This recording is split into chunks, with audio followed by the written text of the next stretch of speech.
Mr. Vinny Appice.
Okay, hello there. If you saw a panicked look on my face, it was the master level on the computer. When I sound tested it, it was great. And now when I play, it's too low, so I couldn't hear the song very well. I didn't really get too much time to rehearse that song, so made a lot of mistakes, you know.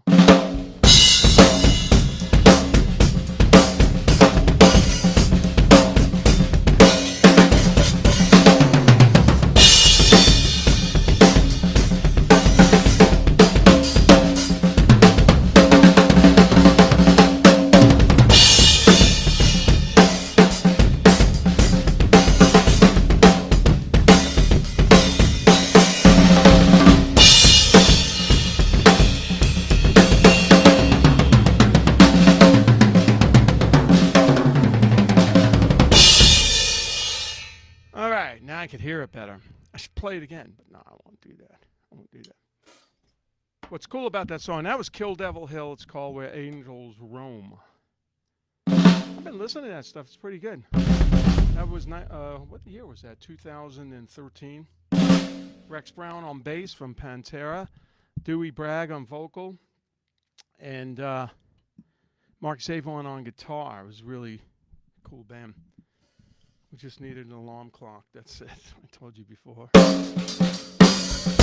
Cool thing with that song at the end, it goes bam, bam, bam. So it's in this feel. Look how close that hi-hat got. So it's this feel.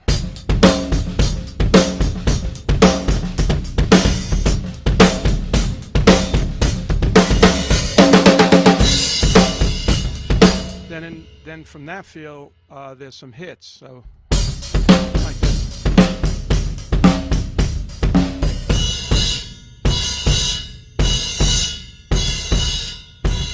Then we go into this weird triplet feel from this.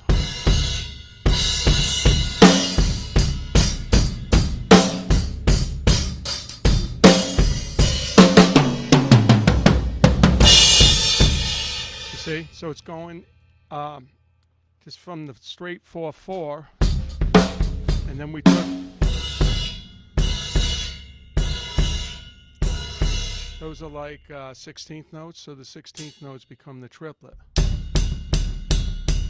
1 and 2 and 3 and 4, and that's a cool way to get into that. So once again, here's the feel. Here's the accents.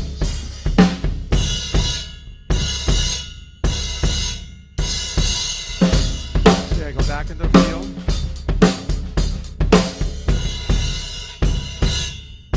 Now I'll go into the triplet.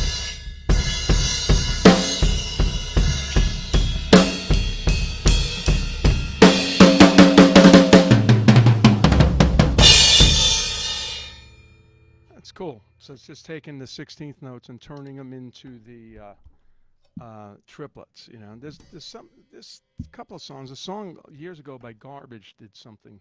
The band Garbage, they did something like that. It was really cool the way they did it. Let me make that louder. Not that loud. Okay. So yeah. So what they do is you can take the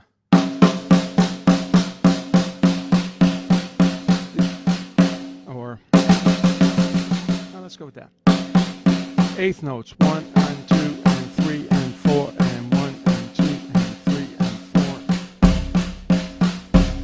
Right? 1 and 2 and 3 and 4. And then these become the next bar, these become the 16th notes. 1 and 2 and 1 and 2 and doesn't sound any different. But then when you go back to the 8th notes, when you're in that time, that tempo, like this, here's the 8th notes, 1 and 2 and 3 and 4 and 1 and 2 and 3 and 4, 16th, 1 E and 2 and 3 and 4 E and 1 and 2 and 3. So it slows down the 8th notes. it kind of cuts it in half. It's really weird stuff. Or that could become the triplet. 1 E and 2 E and 1 and 2 and 4 and 1. And it becomes the 16th notes become faster. It's crazy stuff.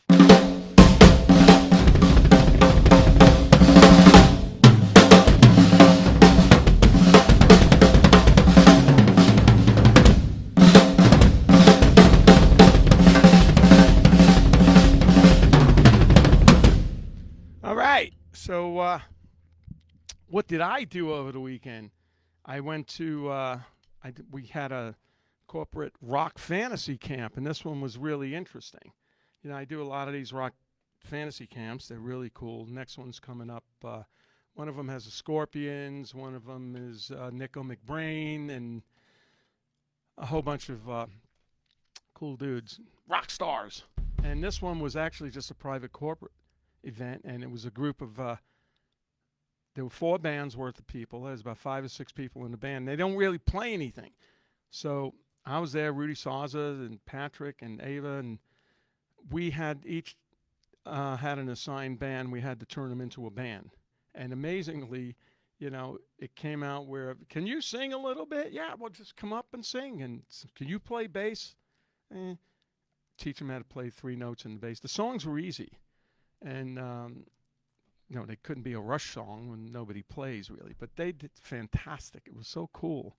And the surprise guest was, of all people, Kathy Valentine from the Go-Go's. It's funny because they're from L.A. and Hollywood in the 80s and all. I never ran into them, you know, but this was funny. Black Sabbath Dio meets the Go-Go's. So, but she was so sweet. She's great. She sang, and we had a really good time. I was really quite an accomplishment. And then we played at the Whiskey in the afternoon, and everybody was rocking, you know. On stage, they were going crazy. So anyway, that's what I did. And then I had to cut out of there real quick on Saturday and go to my brother's daughter's wedding. Bianca, she got married to Tim. They work in the movie industry doing makeup, horror makeup.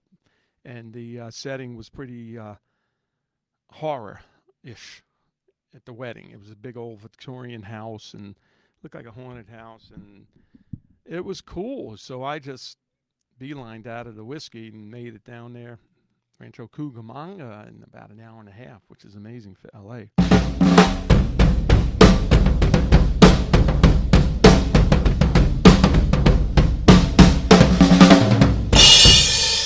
Yeah, so that's what I did. And then tomorrow, Lala and I, we're leaving to go to Buffalo. We have some last in line dates. I actually wrote them down for once because, you know me, I mix them up or forget them. So we're playing Buffalo tomorrow. Not tomorrow. That's Wednesday. Thursday night, Buffalo. Friday night, Jim Thorpe, Pennsylvania. That's a name. It cracks me up. Jim Thorpe, Pennsylvania. Somebody's name. And then we go to Poughkeepsie and then New Bedford, Virginia. Right? Yeah, Virginia. And then we come home. So check it out on Last in Line site. And we're doing VIPs. We're doing the whole works, you know. We're still a rock band. Nothing's canceled.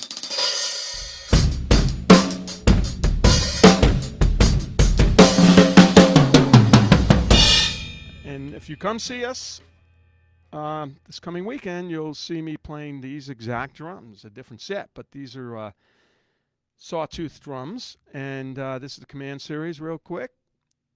Poplar wood. And these sizes are 12, 13, and 18. And on stage, I'll have an additional 16-inch floor, which is good for like the parts in Rainbow in the Dark when, you know, where those toms hit. When so if I go down here, it's bigger. Just like if I go here, I go down here. So just a simple part like that, you use the drums as musical instruments. Like these are higher, so it makes the point. Boom, right? Do half of them up here. Then when you go here, it's deeper. See? So it builds the song up. So that's how you can use drums musically.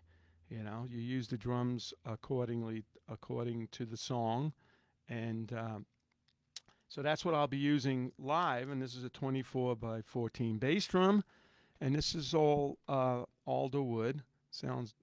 These drums sound great in the studio and live, as you'll hear. And this snare drum here is the Hickory, the higher end Hickory by Sawtooth. This is coming out soon. It's a beautiful drum, and it's got a lot of crack to it. So this is a higher end snare drum. The hoops are much better, and the lugs, die cast. You know, it's all die cast, and it's very strong. But great sound, man.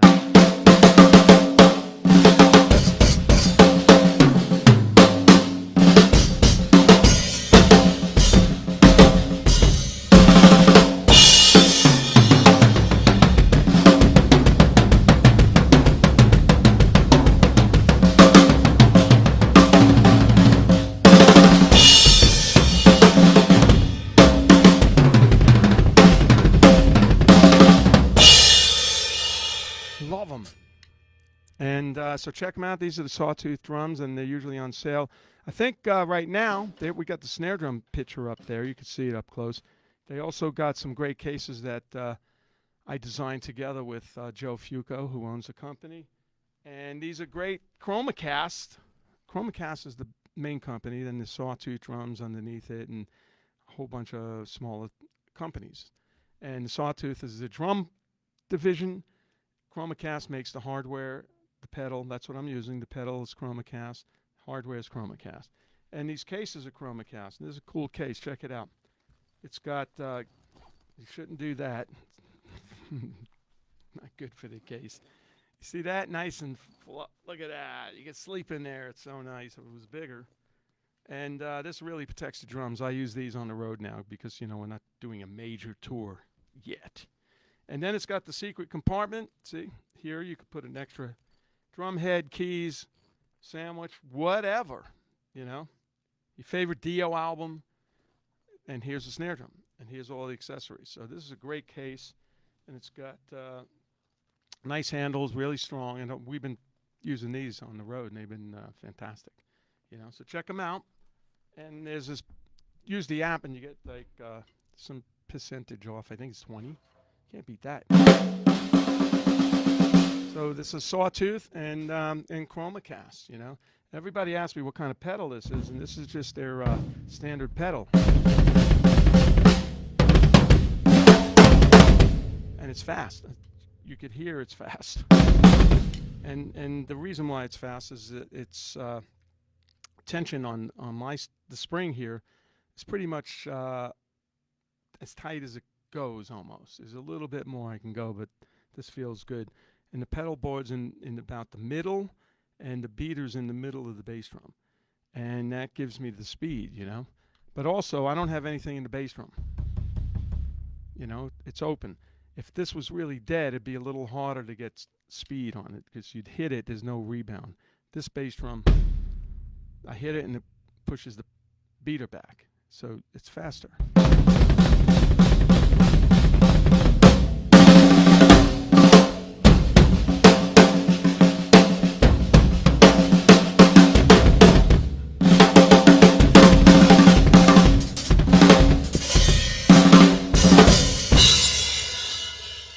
So check it out online and on the app, and cymbals are Sabian AA, nice and loud.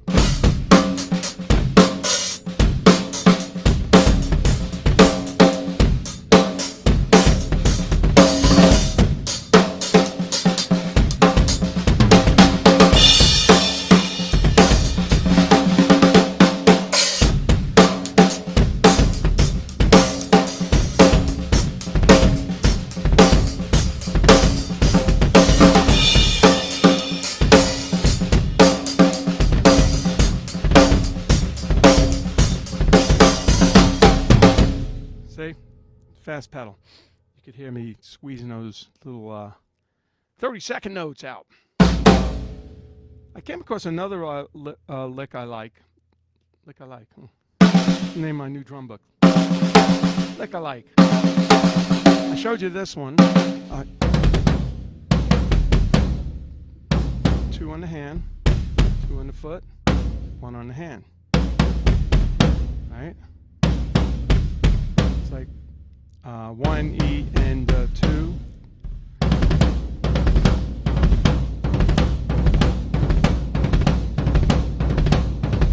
And you can put some paradiddles in front of it. Or this. See? 1 E and 2 E and 1 E and 2 E and 1. See?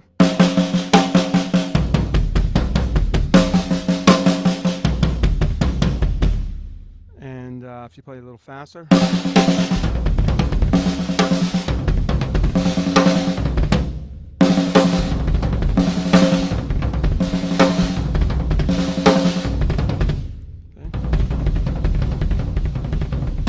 That in itself is a great exercise.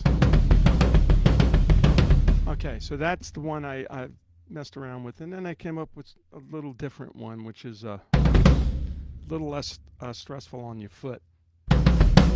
More like a triplet. 1 and a 2, like this. And that's right foot, right. 1 and 2. Right? Okay. That's kind of the same rough triplet idea as this. 1 and a 2. Right? 1 and a 2. 1 and a 2. 1, see? 1 and a 2. 1 and a 2. Now it's harder to do on an 18 because there's 2 quick notes that you got to play. If you go to smaller drum, doesn't sound as good.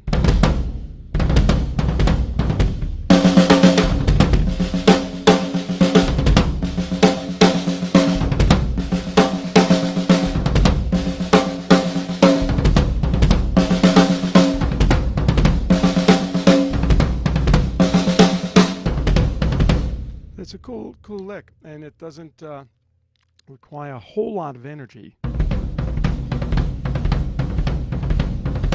So the way to get these licks, like anything, play it slow at first. You want to get them steady. Steady's the most important thing.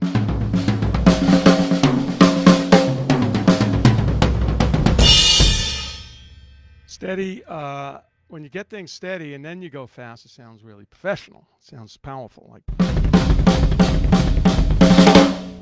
So you want to get these steady, so you can practice them on their own, like this.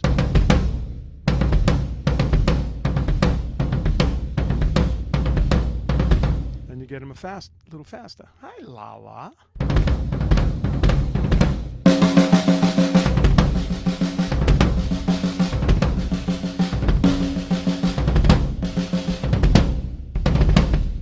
You can do both of them.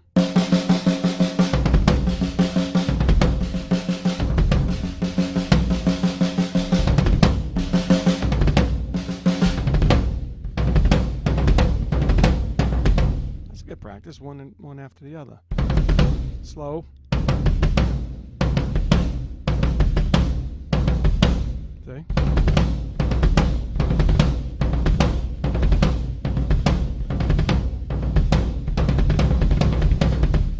Yeah. So those are a couple of little ideas you can check out and practice, and just start out slow and speeds last as usual. And I noticed when the show started, there's a lot of people saying, hey, I'm from Omaha, I'm from Brazil, I'm from, I didn't see, there was a couple more that went by. And Jay said he's Hawaiian and Italian, and then he's from Hawaii and Italy. But anyway, it's great. Get, all these people checking this stream out. Really love it. I love Brazil. Fans there are just amazing. Really cool. So.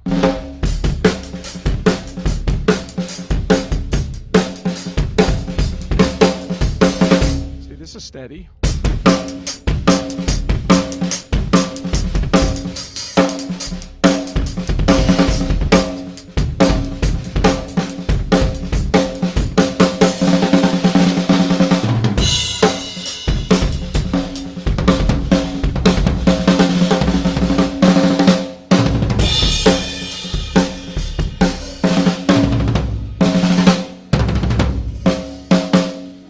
too.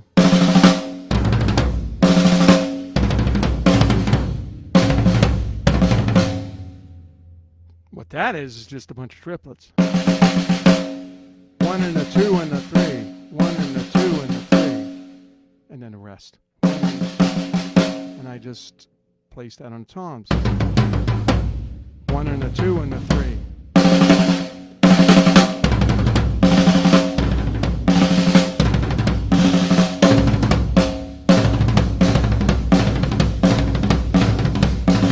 That one's good.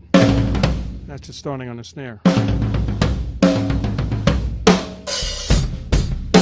In a beat.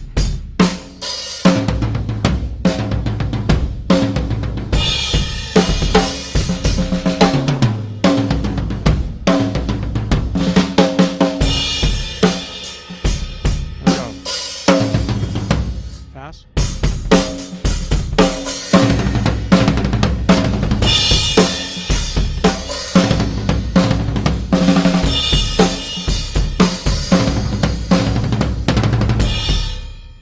Everything sounds complicated when it's fast, but when you slow it down, it sounds easy. It's easier.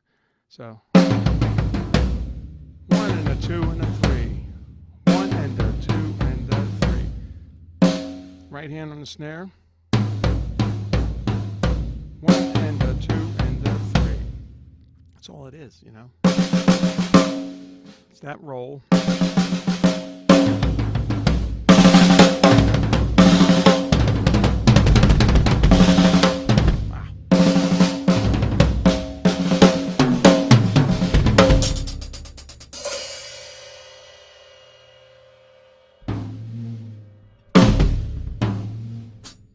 Okay, we got Lala Lollipop in the house. Lala, you want to say hi? Hello. Let me make you louder, baby. You make me louder? Louder. Hello. Okay. Lala Lollipop's got, she's going to read some questions from you guys because I can't see them. And I'm going to answer them. So write in your questions. Check it out. Okay. Quite a few of them. Do you have a very persistent measurement of the distance between your cymbals for a sustained sound? Ha ha ha. Well, it's not a precision measurement, but it is what I like to feel. And if you look at this setup, the cymbal, it's kind of old school, is lower than the two crashes, obviously. It's because sometimes some guys play up here with the ride cymbal. So my ride cymbal is kind of lower, and it's on a slight angle toward me, but I play with the butt end. So I can control it better when it's on a little bit of an angle, rather so it doesn't go, you know, splash all over the place. And the cymbals in the 80s used to be up here. You know, used to go until you know your shoulder gives way, and then you have to lower everything, like me and my brother and a few other guys. So this isn't that high. This is just high enough, this crash here, where I can do a fill here without it getting in the way, you know.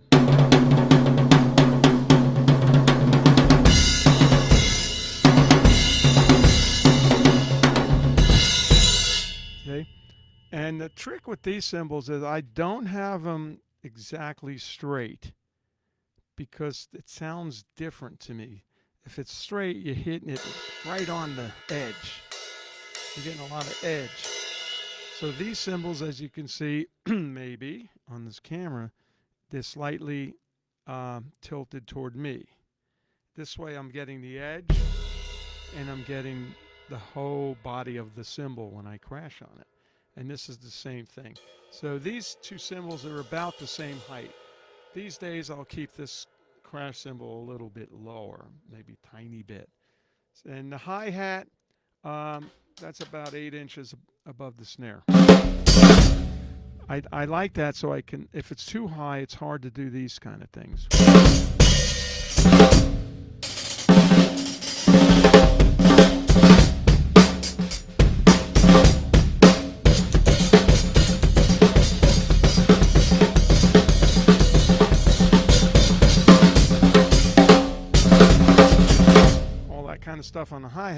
too high. I can't do it. It's too. I can do it, but it's slower and it's probably a little sloppier. So this is a good height for me, and that's about the snare drum's actually about where my knee is when I put my foot on the hi-hat a little bit. So hi-hat about 8 to 10 inches above. So okay, next question. Tuning. They want you to talk about tuning. Tuning. What pitch? And do you use like a wrinkle method for tuning? Wrinkle method. I don't know what that is. It's a wrinkle method for my skin. And your t-shirts. And the t-shirts, yeah, I get an iron. Now, you know what? There's a lot of ways you can go about tuning. They make tuning gauges that tune it to a certain note, and what's the least on this thing? Okay, but I don't get into that stuff. I know what I want to hear, you see. So if I'm playing with, say, just one drum, one tom-tom, I want it to sound nice and warm. That's about a mid-tuning right there, that note. And this way, when I get to the bass drum, it's got a nice spread. Right? But I also have the 18 in between. So now I have to have a spread between the 18 and the 13. So I kind of know what I want to hear. So sometimes if you get a drum that's this size, a 13, and you tune it too tight, it's not in its natural range, and you could hear it doesn't sound as good. You know, even the sound man might tell you. Actually, we played at the Whiskey. I used just a house kit, and one of the drums was tuned so high, and even the sound man said, "Oh, that doesn't sound good." So I lowered it. It was a big drum like this, 13. So in this range, the drum sounds good. And then I'll go lug to lug. See, these sound a little flat compared to this one. But they're all close. See? Yeah, and then make sure there's no buzzing. Same thing here. This drum sounds good with that range of tuning. And I can go up a little bit on this.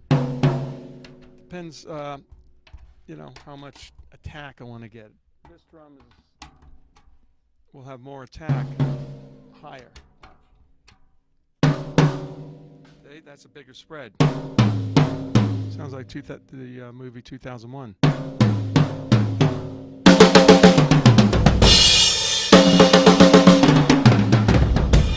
To me, this sounds too high for the spread of this one.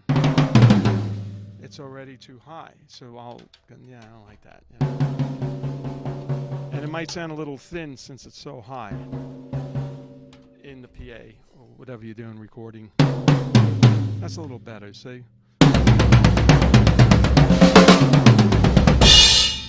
So that's the way I tune that. Snare drum, tune middle high without the snare.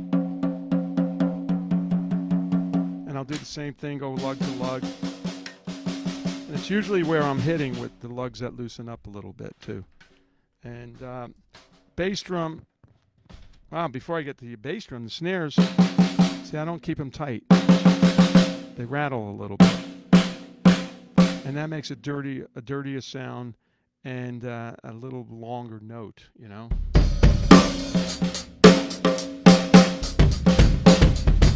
And that's the way I play the music I play. This is, nice and dirty and evil. It's the evil snare drum. Bass drum, I like it nice and deep and low, but not too rattly. So if you're getting a little bit of a crinkle, you can tune it up a little bit. You can look and see. But that's about where I tune the bass drum to, about that note range. This way it goes from high to low. Okay? Nice spread.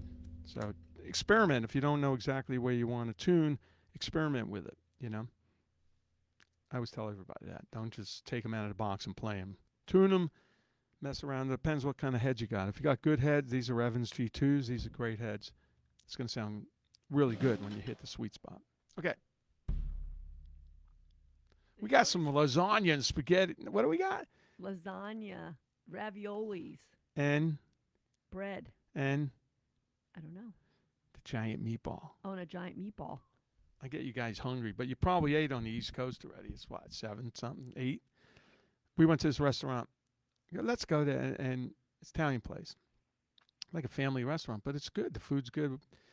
And then they have this meatball. You buy the meatball. I swear to God, it's this big, Oh, yeah. right? It's like a family meatball. It's a giant meatball. So there's half of that left, and pieces of lasagna, some ravioli. They make a good sauce. So that's what we're going to eat tonight. Heidi says no bread. Oh, she's on. Yes. Busted. Okay. No, I didn't. She's having the bread. I'm having a bag of bird seeds. Veggie pasta. Bird seeds. Fucking turtle food. I'll have turtle food. Oh, yeah, that's good. It's greens There's and no bugs. carbohydrates in that. Heidi, I've been really good. I haven't been eating. Somebody sent me, my friend Jonathan, I give lessons to him over Zoom. And he's such a great guy. And he sends me for my birthday, but I just got it because I wasn't home. Box of these chocolates from New York. 2 boxes. This stuff is like really high-end stuff. And I go, you got to be kidding. I can't eat this stuff. So I opened it up and I had one. Just one. And it's a box of all assorted chocolates. Delicious. Then the other box, what's the other box? Dark chocolate, like the little church circles. communion wafers. Yeah. They look like the things they give in church, the communion. But the chocolate, in and out. I didn't even try those. I had one, and I didn't have another one. Somebody else with the initials LL has been eating those things. I can eat them. I don't have a sugar problem. Ooh. But I don't eat much, and 1 or 2 a day. I can't even listen to that song "Sugar" da, da, da, da, da, by the Archies. That's dating my age, but can't listen to that.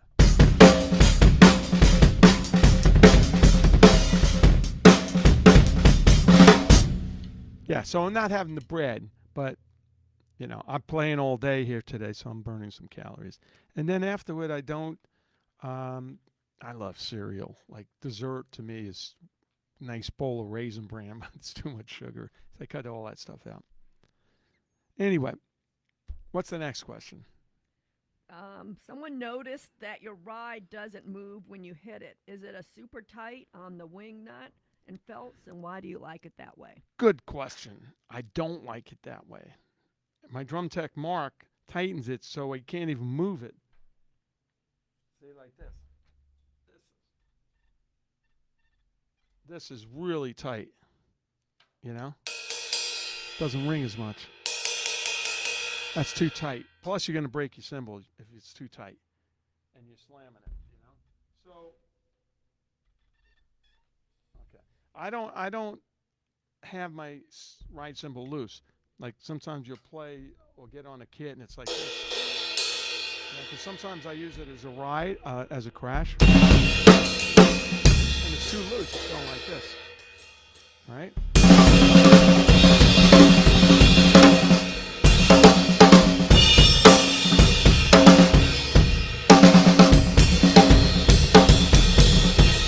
So I actually have to tighten it, and this wing nut is turned upside down, as you notice. And I always have a problem if I don't have my own set and I play something. The cymbals are always loose, and then that nylon sleeve comes up so high that you put a washer on, felt on, and the wing nut, and it never tightens it down. I don't know why they don't make it, where you can tighten it down. So I turn that wing nut upside down, make sure the sleeve is cut not too high. So my actual ride cymbal is kind of tight, but not like overbearing where it's just choking the cymbal.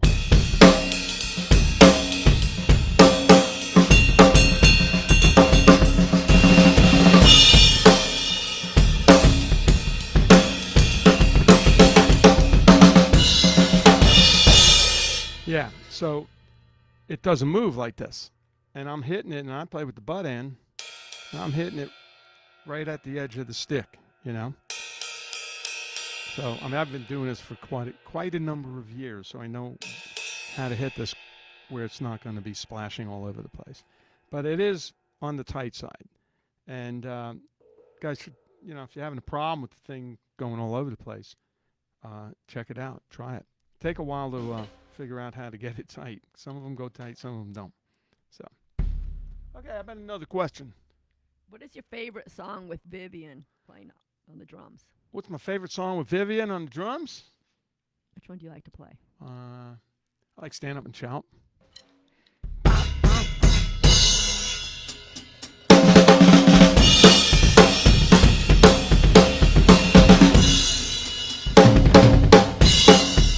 A lot of stuff in that song. Actually, every time I see Dave Grohl and Taylor Hawkins, man, that beginning of Stand Up and Shout, because it's this. And that's 2 rights in a row. It's hard to get that out. So, and that was 1983, but they always comment on that. And I said, I just felt it, you know. And then the other fill, that's the tempo, and I'm going like an open triplet. I don't even know what that is. And that goes back into the song. Here's a tempo.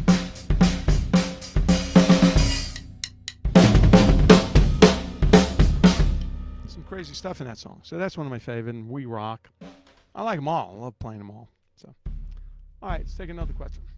One other question. Another question.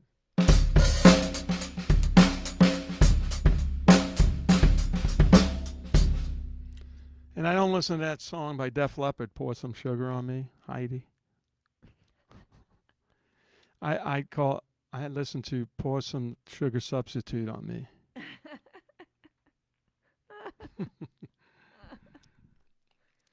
Maybe they can change the lyrics on that. Oops. Okay. What do you got? Someone said, don't turn around. There's a black shadow behind you. The way you have the lights right now, you can see your shadow, and it's big and black behind you. Yeah, that makes me want to play like a...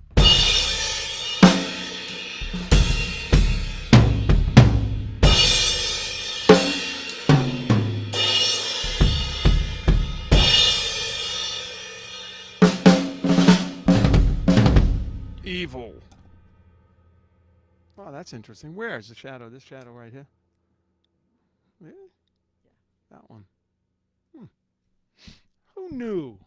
Special light. It does a special lighting effects, actually. I planned it that way. Mm-hmm. Okay, next question. I have a question. You do? No, somebody asked me a question. On On a scale of 1 to 10, how loud is it in a room with Vinny? It's a 10 in here. But I have That's all? earplugs in. That's all? Well, it's 1 to 10. 10's being No, the when highest. she's in the room, I'm not playing that loud. You know, I'm going...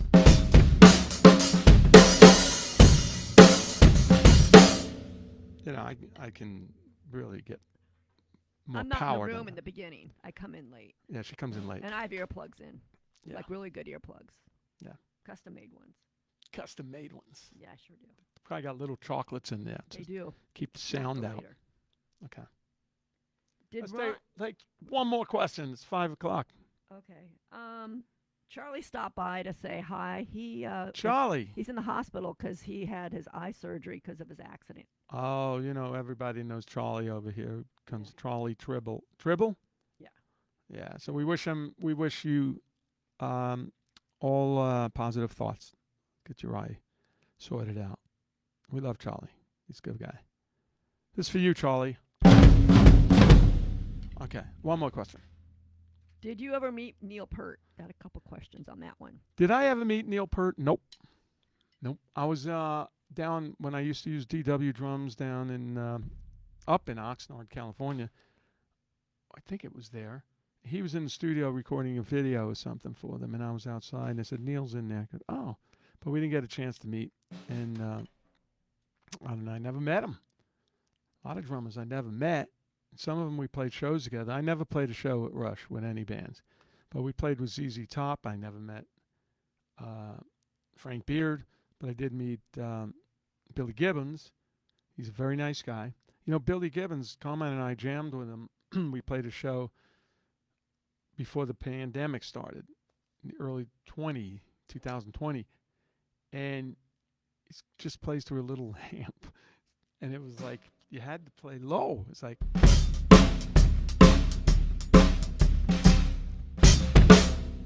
it was like, okay, when Billy Gibbons tells you to play low, you play low.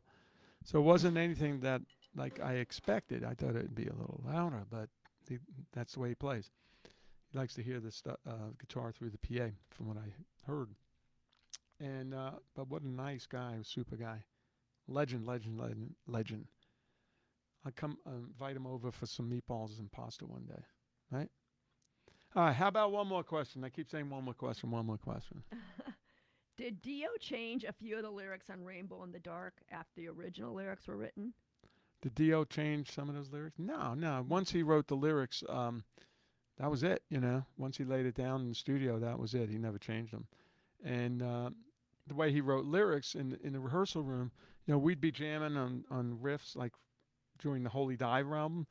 Jimmy, Viv, and I would be playing, you know, hop on a lick and stuff. And Ronnie would be sitting there with one of those notebooks, the black and white ones, you know, everybody uses, and he'd be writing lyrics, you know, like, and he'd sit there. He wouldn't get up until he really had something. Then he'd get up on the mic and sing.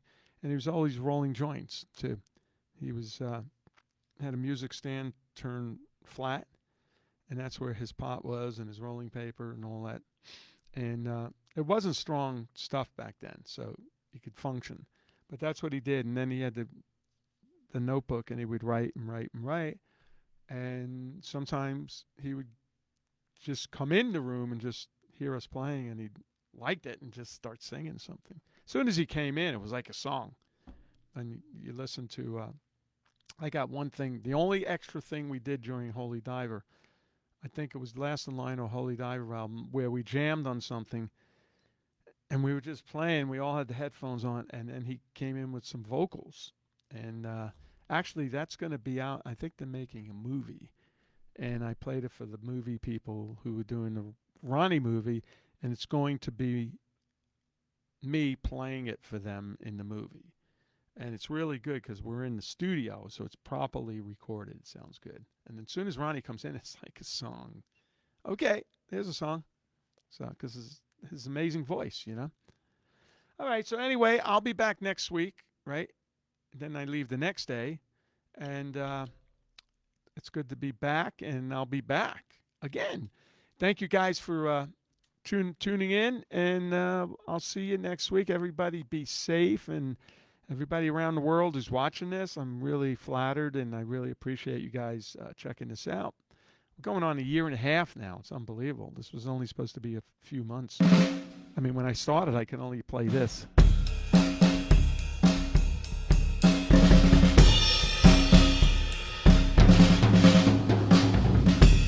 You know, I can only play that. So now, 15 months later, I'm like rocking. 16 months later. So anyway, I'll see you next week. Okay? Now I play like this.